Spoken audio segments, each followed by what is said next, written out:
You know what's crazy is we talked a lot about, the afterlife, um, certain anomalies that, have these spooky haunted powers. We talked about areas where these eerie things happen. We never really discussed about like the rituals. The only time I think we talked about rituals was when we were talking about that deer god. I forget what the name is, but y'all know what I'm talking about. Either that or and the Scarlet King. And since we're going around Halloween, why not talk about rituals? Why not?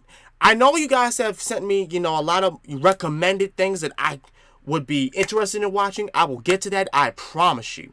But this was one of them that's been on my list that was interesting me. That's about rituals, because we were talking. I was just saying we was going on in this little pattern where one of these SCPs was talking about rituals, had something to do with rituals. So, with that being said, let's dive on into this. This is exploring the SCP Foundation, SCP-4971 rituals. Just for the hell of it. SCP-4971 Rituals. How do you contain a god? I've asked this question before, right, and the answer tends to be pretty interesting. Some can be asked, or convinced, or bargained with. Some can be forced into containment through convoluted or strange containment procedures, and some simply cannot, left to their own devices against a powerless Foundation. But what if it was theoretically possible to contain a god, and the Foundation knew exactly how to do it, but the cost was simply far too great? That's the scenario we'll be looking at today with SCP-4971. Okay.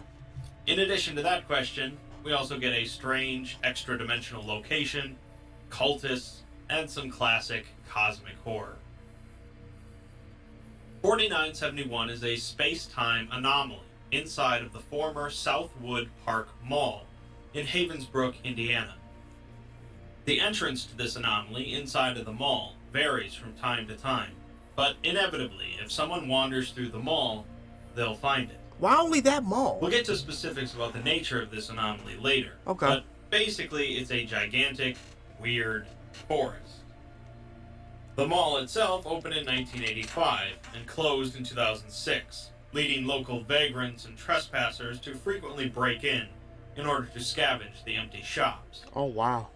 At one point, the police received some calls that a group of teenagers had entered the mall and were performing satanic rituals in there. Oh, no. The police found evidence of a break-in, but nothing else. Oh, no. At this point, obviously, the space-time anomaly did not exist within the mall.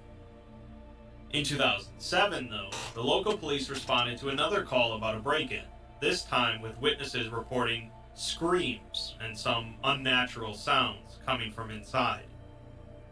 The group of trespassers had apparently been caught previously trying to break in, and this time they succeeded. When the police searched the mall this time, they stumbled upon the anomaly, newly created, it seems.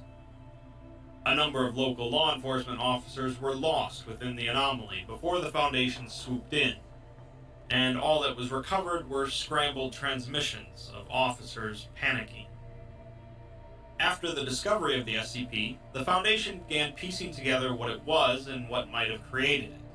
Or rather, who might have created it. Okay. One of the missing teenagers that broke into the mall and didn't come back out was 19-year-old Katerina Randolph. Katerina had disappeared from her grandparents' house in Maine sometime previously, but the police suspected that she really just ran off because she had been spotted mingling with a group of far-left naturalist pseudo-occultists, known as the Daughters of Eden. Essentially, the Daughters of Eden are a group of neo-druids who believe that mankind has disrupted the natural order of things and attempt to use various magic rituals to restore the balance of nature. Oh, wow. Katerina had already been arrested at least 4 times as part of the Daughters of Eden's protests, but for some reason she was never taken back to Maine. The Foundation had been watching the Daughters of Eden because of one of their members, Anna Christian, who was also involved with a group of actual occultists operating out of 3 Portlands. About a decade ago, Anna had gotten her hands on some occult artifacts from Miskatonic University in Massachusetts, and has been using them for minor summoning rituals. Miskatonic University is not a real school, by the way, but a fictional creation of H.P. Lovecraft, used in a number of stories set in the Cthulhu mythos. Okay. The most notable thing that Anna had grabbed was a text called The Last Appeal of Biffy. Part of the text had been used in the 80s by a group to summon a minor planar entity, which was apparently significant enough that any veteran MTF agent would be familiar with the event. According to stories, the last appeal of Biffy was written by a minister recording the last words of a witch named Biffy during an exorcism that involved burning her alive. Occultists believe that Biffy was reciting an old chant that would summon nature spirits to drive away European colonials. There had been 6 copies of this text originally, 3 of which were burned by other Puritans, and 1 lost at sea in the 1870s. 1 was bought by someone named Oswald Carter, who I assume to be connected to Marshall Carter and Dark, who then burned it. The final copy ended up in Hitler's bedside table until the end of World War II, and it eventually ended up at Miskatonic. A few months prior to the discovery of 4971, the Foundation had raided the Daughters of Eden, arresting Anna in the process. They didn't find 2 things, though: Katerina and the last appeal of Biffy. It's no coincidence that shortly afterwards, Katerina is seen on camera breaking into the mall with the last appeal of Biffy in hand, and then a crazy space-time anomaly is found. A lot of the last appeal contains small incantations to summon lesser entities and to alter the weather and temperature, etc. There is a big ritual in the text, though, that summons an entity whose name translates to the one who knows silence in the earth. Wow. This is the final entity that Biffy called upon as they drove flaming pokers into her eyes, so it's the actual last appeal. Presumably, it would be pretty problematic if someone summoned this thing.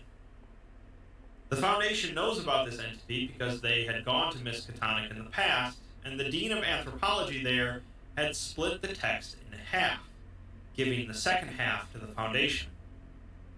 The only reason that Biffy didn't succeed on summoning the entity during her death was because it involves a hefty amount of human sacrifice.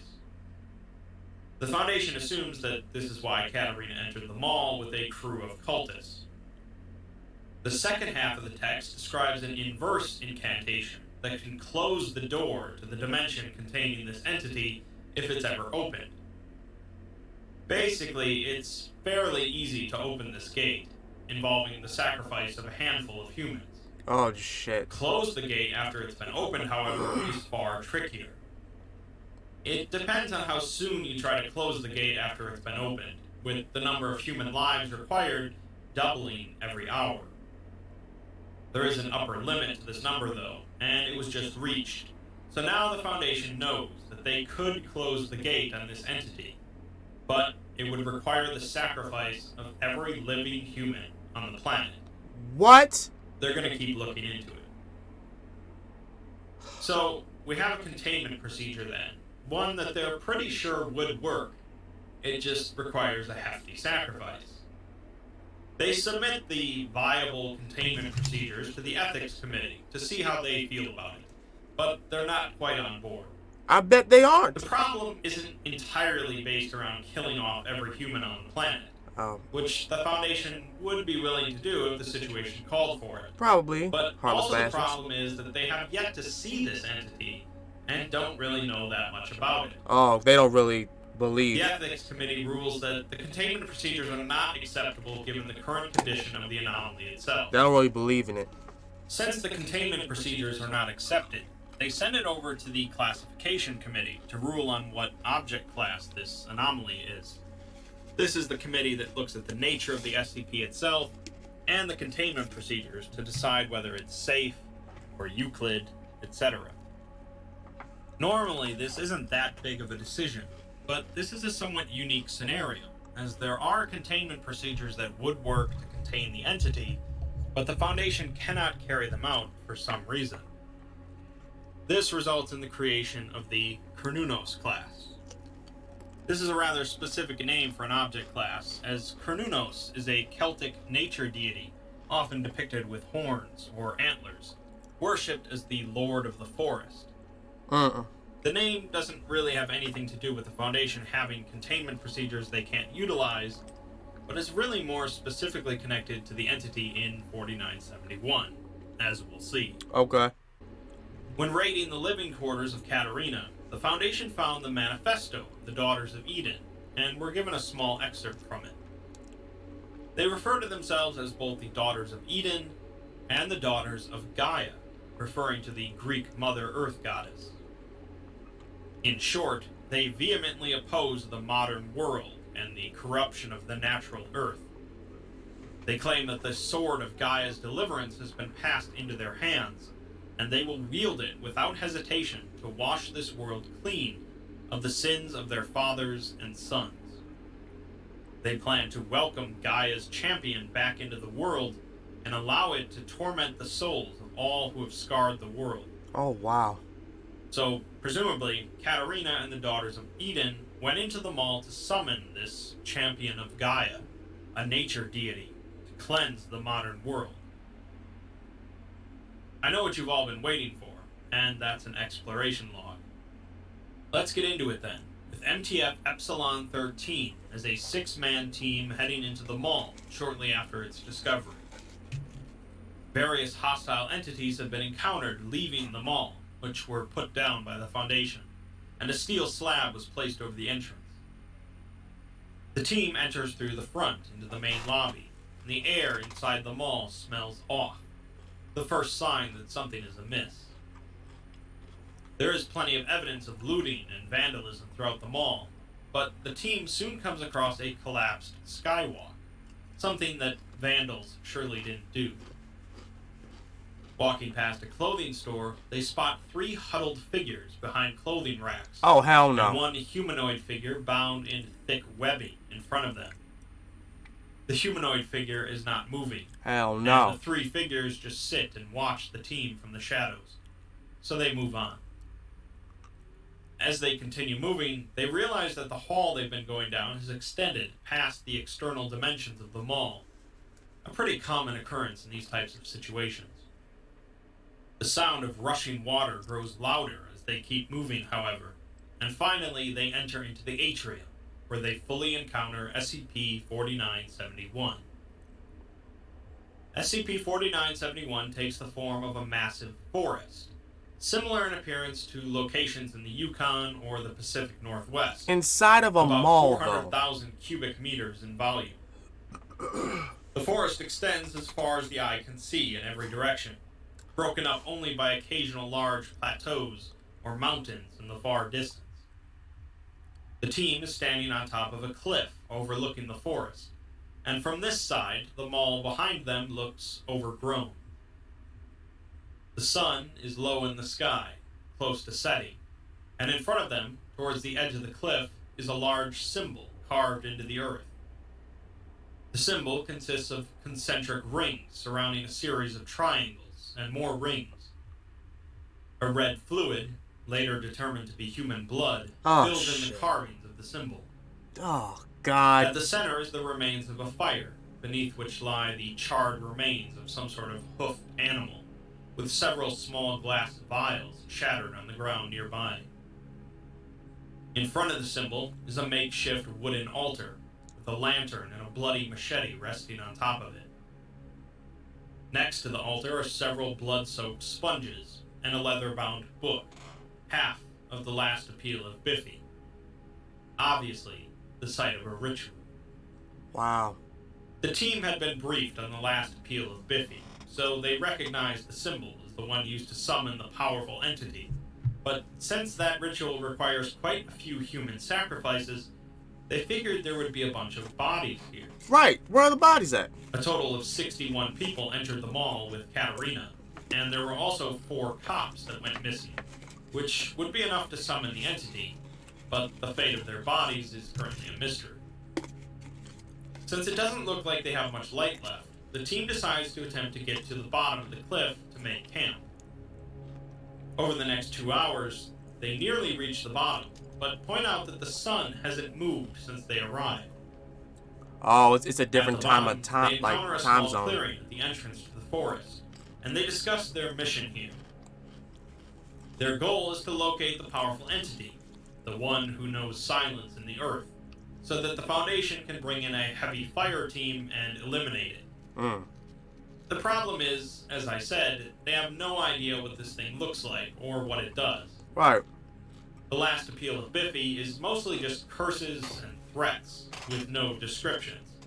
And if it wasn't for the presence of this anomaly or the summoning of a different entity back in the 80s, most would just write off the text as mad ravings.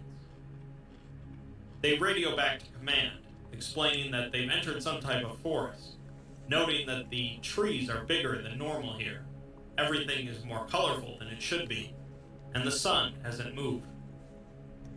Command wants to make sure they grab the book, but otherwise they want the team to travel to a nearby water source, either a river or stream, and camp out there until the fire team arrives. I wouldn't trust it.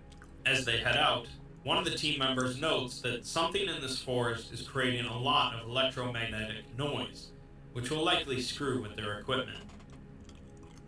After an hour walking through the forest, the team realizes that 5 or 6 entities have been trailing them for some time. Oh shit. They keep going, but 20 minutes later, they hear some sort of animal chattering nearby, and the entities have stopped following them. Using night vision, they see a glimpse of an animal ahead of them, with a weird light around its head. As they approach the river, it seems as if it's actually getting dark now, and they no longer have contact with command. As they start to set up camp, all of their voice recorders cut out in unison. Oh no. That's all we get out of Epsilon 13 for now. We are then given a Foundation document discussing the specifics of SCP-4971. It's similar to many other types of space-time anomalies they've found, as it has specific boundaries, it doesn't move or shift, and it isn't hidden in any way. It's different in a few ways, however. One being that it is the largest anomaly of this type by far, and since its existence is being maintained by an external energy source, they hypothesize that the source is an entity of considerable power.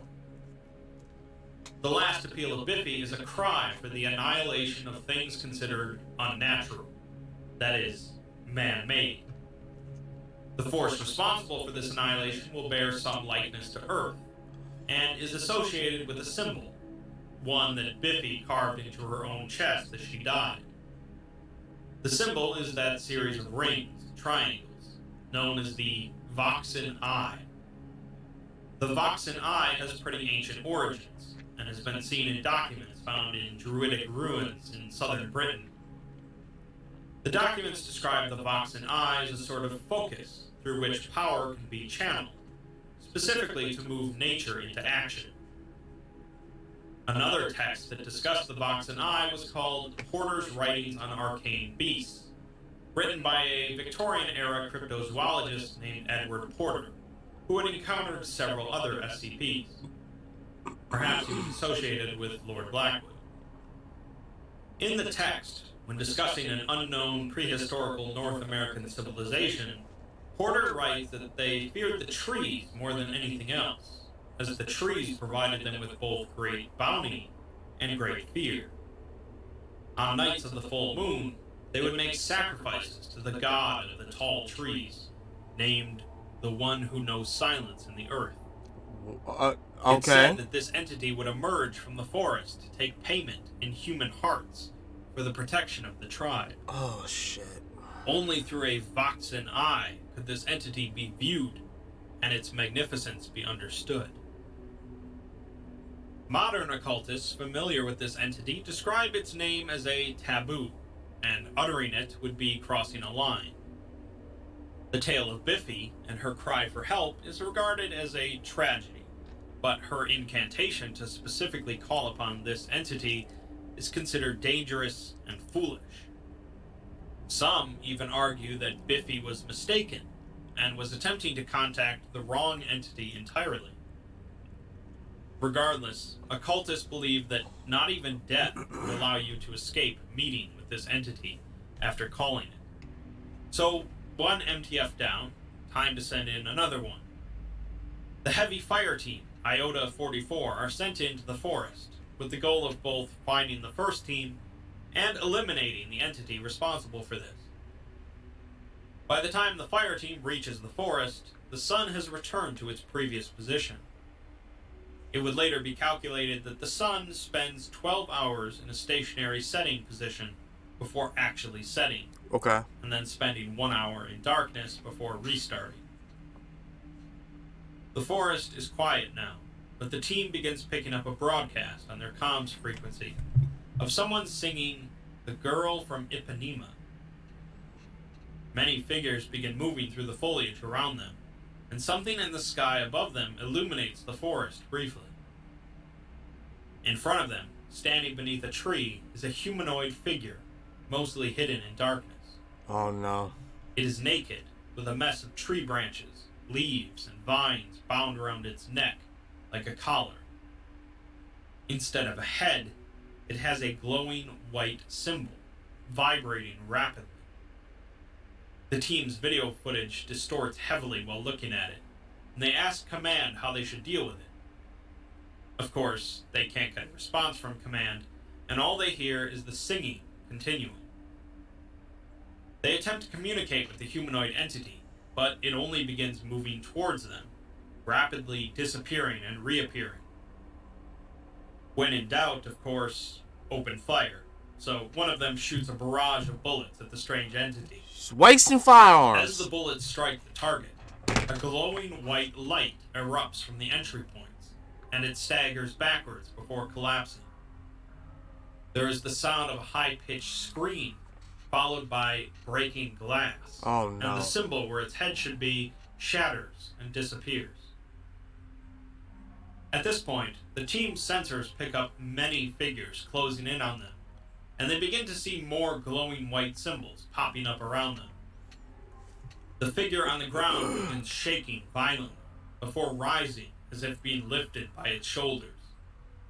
Another sound is heard, later determined to be the scream and breaking glass, but in reverse, and the white symbol appears above the entity's head again. When really in doubt, run, and the team flees from the enclosing group of entities. One of the team members trips and falls, and he is quickly swarmed by the figures. I bet. Another member begins grappling with one of the entities, attempting to shoot it.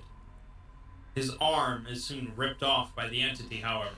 The one thing I will never understand is that when you see something that is out of the ordinary, an entity like that, why is it always the first thing you do is to shoot it? If it looks anything like that, you know it's gonna fuck you up. So why would you piss it off? Why shoot at it?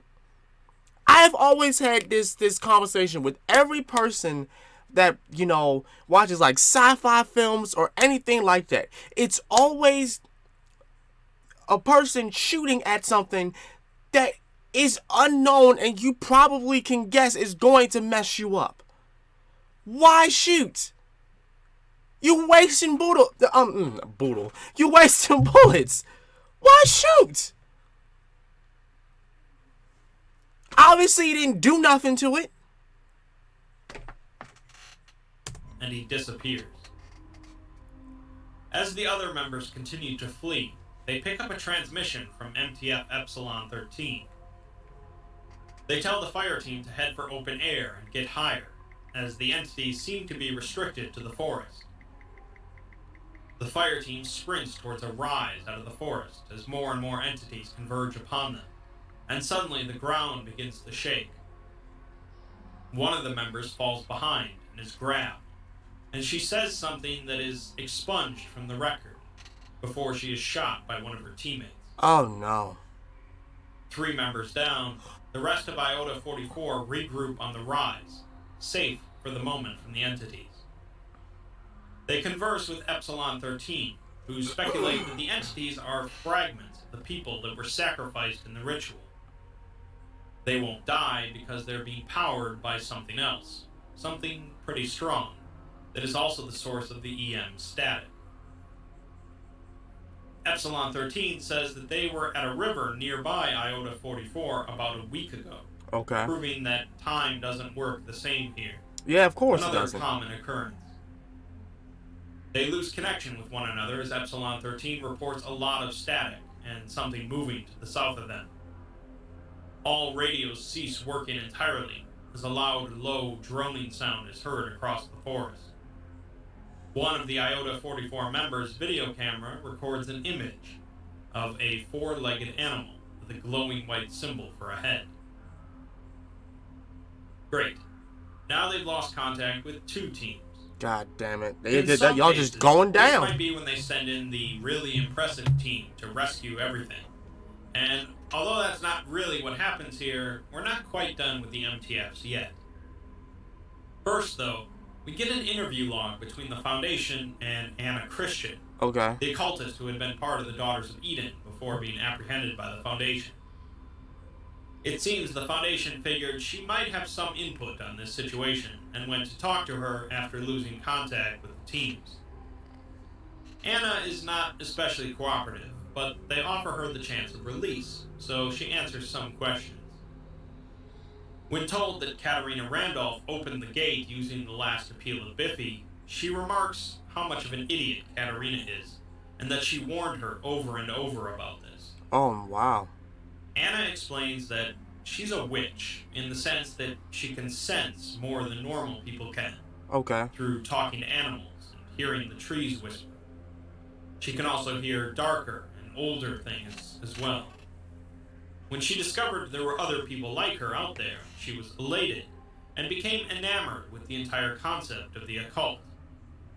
She was most fascinated by rituals, such as mixing blood with ash and the gratings of a cloven hoof to poison water and rot crops. She says it's not power you own, but power you wield. Real power. She says that Katarina and those that followed her were eco-terrorists, not witches. They didn't care about the cost of performing these rituals. They just cared about saving nature. Anna had taught her how to do some things, such as rusting the treads on a bulldozer or turning land to mud. It was never enough for Katarina, though, and she said that they won't be finished until they can wipe the bile of man off of Gaia's face. Oh, shit. When Anna and the Daughters of Eden got a hold of the last appeal of Biffy, they firmly believed that the entity mentioned in the text was a nature deity, a champion of Gaia. In time, though, Anna came to learn that this is not what the entity was. She tried to tell Katarina the truth of the situation, but Katarina refused to believe her. Of course. And ran off with the text. The truth of the matter is that the one who knows silence in the earth isn't a god of nature at all, but instead is a god of sacrifice. The world it lives in, the entities that live there, and itself are all created and sustained by sacrifices and rituals. It takes the souls of humans, plants, and animals, and turns them into new life in its own image. She compares the way it would remake our world to replacing our rivers with battery acid. In other words, totally inimical to our natural life, the opposite of what Katarina intended. The Foundation asks her how to close the gate, but they already know the answer to that, and Anna just laughs, because the cost is too high, and Katarina didn't care about that at all. Jesus. If you can't contain it, then you gotta kill it, and the Foundation then asks how. Anna says you can't. Not with all the bombs and bullets in the world, because it is sustained by rituals. Plenty of rituals are performed around the world every day, including by the Foundation. But it's not just magical rituals involving goat blood under a full moon. It's small rituals and sacrifices performed by everyday people, constantly. To kill this entity, you'd have to stop the entire world from doing these tiny rituals. Rituals that are likely part of their daily routines that they're not even aware of. Oh god, so it's this type of This would anomaly. also involve the Foundation stopping a number of rituals that they perform to keep plenty of other dangerous SCPs contained. Since they can't contain it, and they can't kill it, all they can do is hope that it never finds the gate and enters into our world. There's one final video transmission recorded by MTF Epsilon 13, Okay. and they're not in great shape. One member speaks to the camera and says that they've been there for 2 months now and have run out of rations. Oh no. Anything they try to eat just burns their mouth, giving credence to what Anna said about how the entity will reshape our world. And the water is drinkable, but is making them sick. They're up in the mountains now, heading towards some lights they've seen on the other side. They are currently resting on a narrow outcropping, and it's unclear how they managed to get there without climbing equipment, but they continue on. They eventually end up on a wide plateau, overlooking the forest and more mountains, and they see a naked human dancing on the edge of the plateau. The team draws their weapons and approaches, spotting a symbol carved into the ground beneath her, and a human heart nearby. The human is female, and she is singing "The Girl from Ipanema." After yelling at the girl to get on the ground, she turns to the team, revealing herself to be Katarina Randall. A large wound is visible on her chest, but she continues dancing and singing. This bitch is dancing One on of the a members of mountaintop. Epsilon 13 opens fire on Katarina, and she collapses to the ground. Suddenly, a loud, low droning sound is heard, followed by a flash of light that knocks the team off their feet. And of course they shoot her. One member stands, their video still recording, and sees an entity below them in the valley, later identified as the one who knows silence in the earth. Oh fuck. It is a gigantic deer, with its body terminating below its neck, and its head replaced with a massive, vibrating, white glowing crest. White glowing orbs spin around its torso, sending shimmering flecks into the air around it, and in the center of its head crest is a circular disc with a pitch black center. The entity slowly steps through the valley, turning to face the team as Katarina's body lifts upwards and hangs in the air. Oh my god. Katarina begins laughing and calls out to Gaia. Her body shakes. A reversed scream is heard, and Katarina's head collapses into itself as a white seal emerges from her neck. They receive a signal on their radios of Katarina singing, and all but one of the team opens fire on her. The same droning sound is heard as one of the team, Mercury, begins to run away. She looks and sees the rest of her team suspended in the air, and watches as their hearts are ripped from their bodies by an unseen force. Oh god. She continues to sprint across the mountain until she runs into Katarina again.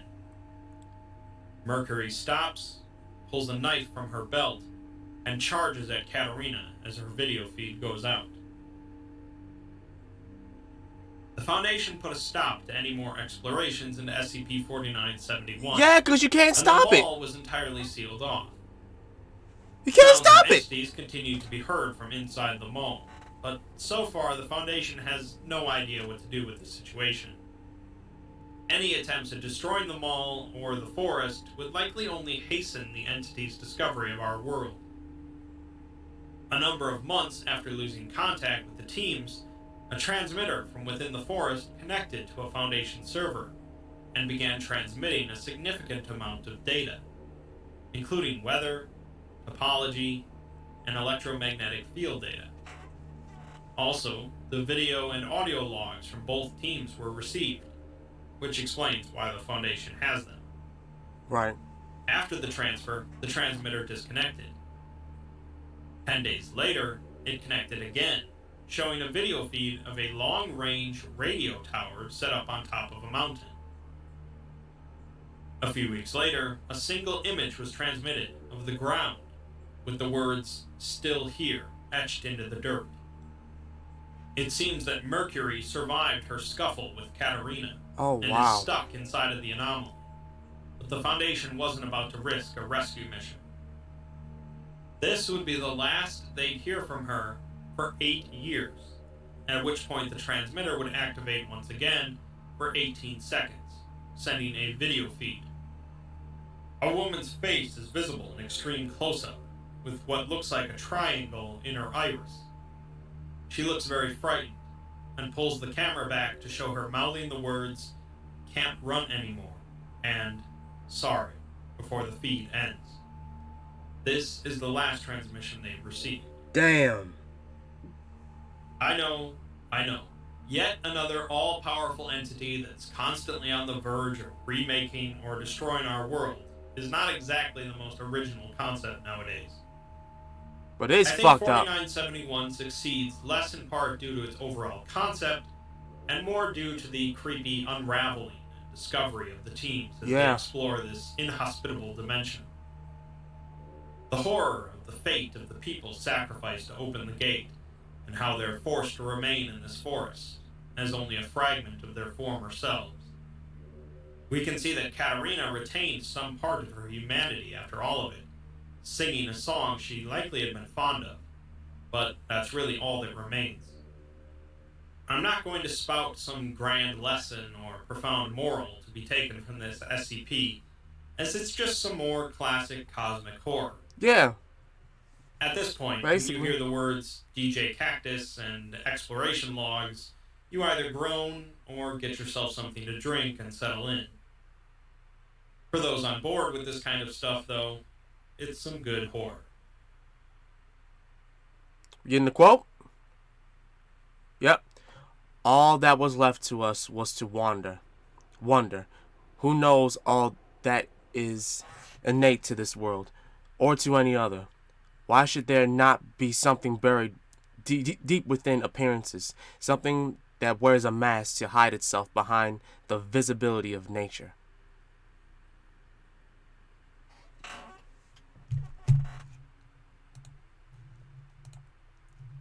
Damn, dude. Look, I wasn't trying to get any meaning from that. That was some good horror, especially something that's made for Halloween. Talking about, around Halloween time. That's some good horror. That is. But still, I have no idea. Even in the end, they continue to shoot the thing that cannot die. And then you got another deer god or something other with the head cut off this time. Not a human face or anything like that, but just like a glowing symbol. Jesus. And let me know what y'all think down below about this. Yeah. This was exactly what I thought it was. Exactly what I thought it was going to be. Till then, this has been Master of Sakurai. I love y'all, and I'm going to see y'all again next time. I'm out. Peace.